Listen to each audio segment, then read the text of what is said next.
As we gear up for the midterm, Sabato's crystal ball Senate ratings are predicting Pennsylvania will be the only toss-up, but New Hampshire could be in play if Governor Chris Sununu decides to run. The map also predicts that Georgia and Arizona, states that played a key role in 2020, are going to lean blue. So joining us now to discuss, managing editor of Sabato's crystal ball, Kyle Kondik himself, friend of the show. Good to see you, Kyle. How are you?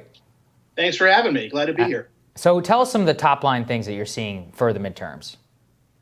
Look, I mean, the president's party almost always loses ground in a midterm election. You've got 1998 and 2002 as sort of exceptions to that rule. But if you go back to the Civil War, the president's party has lost ground in the House in, I think, 37 of the 40 midterms in that long time frame. The Senate's a little bit different just because, unlike the House, all 435 seats are up. In the Senate, you only have a third of the seats up every 2 years. And sometimes that could lead to results that kind of cut against what the overall national environment would tell you. Like in 2018, you would not have thought that the Republicans could actually net seats in the Senate, despite losing the House and doing poorly in the governor's races across the country. But that's in fact what happened, in large part because the Democrats were already so overextended on the 2018 map.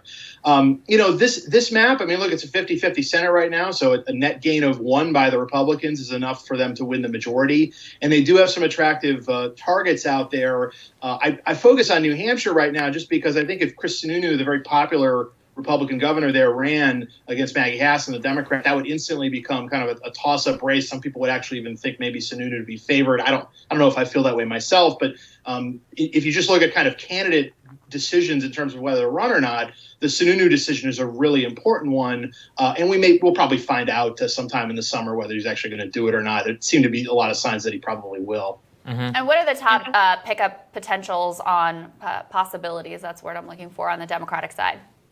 Yeah, I mean, look, Pennsylvania starts it out. We have this toss-up because it's an open seat. Pat Toomey's retiring, and Pennsylvania's a state that both sides are very competitive in. You've got a real long list of candidates on the Democratic side. I would say probably headlined right now by Lieutenant Governor John Fetterman, a Democrat who made quite a name for himself, I think, particularly in the aftermath of the 2020 election, defending the voting process in Pennsylvania. But again, you're going to have other competitors for the Democratic nomination, and we'll see who runs on the Republican side. So Pennsylvania stands out as a Democratic target. Wisconsin, Ron Johnson may or may not run for re-election. That's another one. And then North Carolina is an open seat. The Democrats are probably going to have a decent candidate in Florida against Marco Rubio, but we've seen so many times that the Democrats have just come up short in Florida. And so I no matter who the opponent is, I think Rubio would be a pretty good favorite there. You also have an open seat in Ohio, which has become really pretty Republican at the federal level in recent years. Democrat Tim Ryan is going to be running likely as the nominee there. And then you've got this huge Republican primary in which kind of fealty to Donald Trump seems like it's going to be the main issue. But at the end of the day, you'd expect the Republican nominee to be favored in Ohio, too. So, again, this is what's interesting about the Senate in that, you typically would just say, oh, well, it's 50-50 Senate, midterm with the Democrat in the White House. Oh, the Democrats are going to lose the Senate because that's what history would tell you. But the actual map isn't necessarily that bad for Democrats. Mm-hmm. And so what about Georgia? And that's where all eyes are, Kyle. What do you think about that one?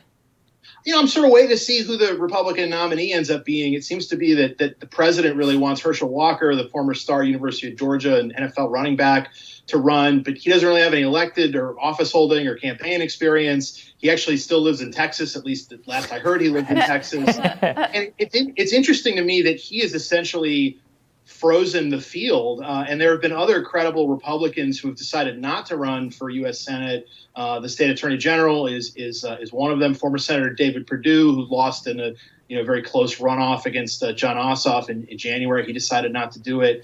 And so I think there are other folks who might be thinking about running, but the field is being frozen by Walker. But again, if you're a sitting U.S. House member or someone else with elected experience or whatnot, it just seems kind of odd to me that the presence of a kind of unproven outsider would be freezing the field. And that's the power of Donald Trump, because if he says Herschel Walker's the guy, there are a lot of people who are going to believe that. Mm-hmm. Kyle, what are you thinking or seeing in terms of turnout trends? I mean, turnout is always sort of low in America by global standards, but we had very high turnout in the Trump era when he was on the ballot, especially last time around.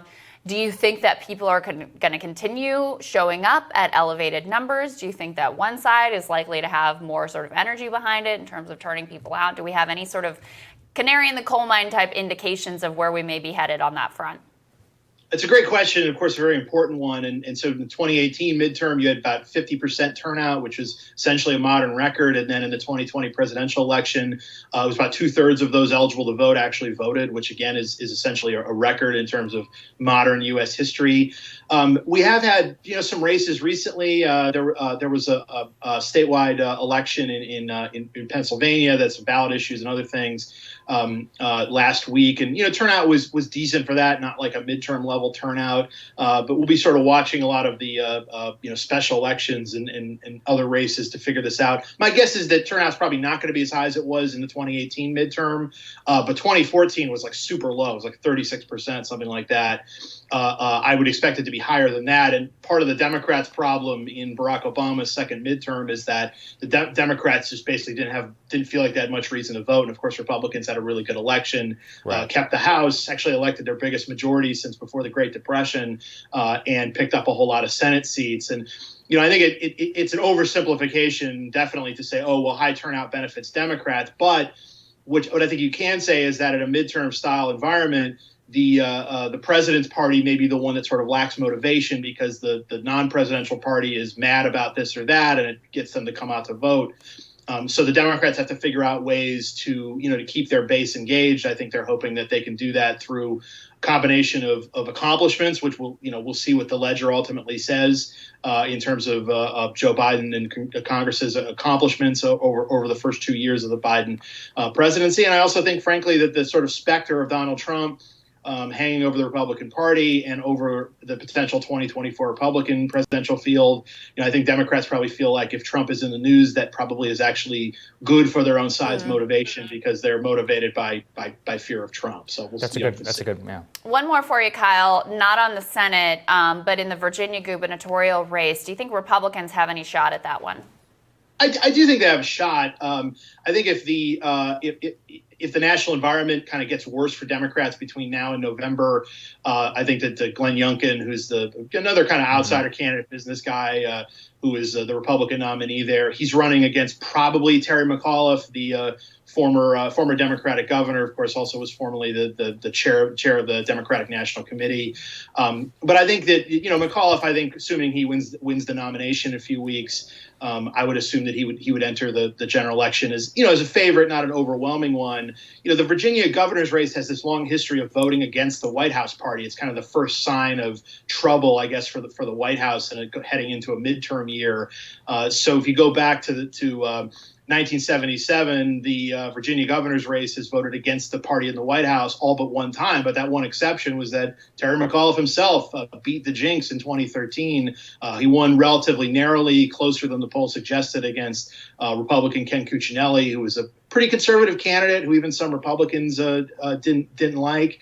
And so, there is some history here that would point to Youngkin potentially, but boy, Virginia's just become so Democratic recently. Joe Biden won the state by about 10 points, which is the biggest margin of victory since the FDR days. Wow. So just goes to show, how Democratic Virginia has become recently. I'd say maybe a more telling indicator would be the state House of Delegates is also on the ballot. Democrats did not win it in 2017 when Ralph Northam won the governorship, but they did win it in 2019. Because of all these delays in the census, the district lines are not going to be redrawn until next year. So it's going to be the old map, which is partially a Republican gerrymander. If the Democrats maybe win the governorship but lose the House of Delegates, maybe that's more of a sign of things to come, and that it would be a Democratic victory at the top line, but they would lose their so-called governing trifecta in Virginia. So don't just watch the statewides in Virginia, watch the House of Delegates too. Yeah, great point. Great to have you, Kyle. Thank you so much. Thanks, Kyle. More rising for you later after this.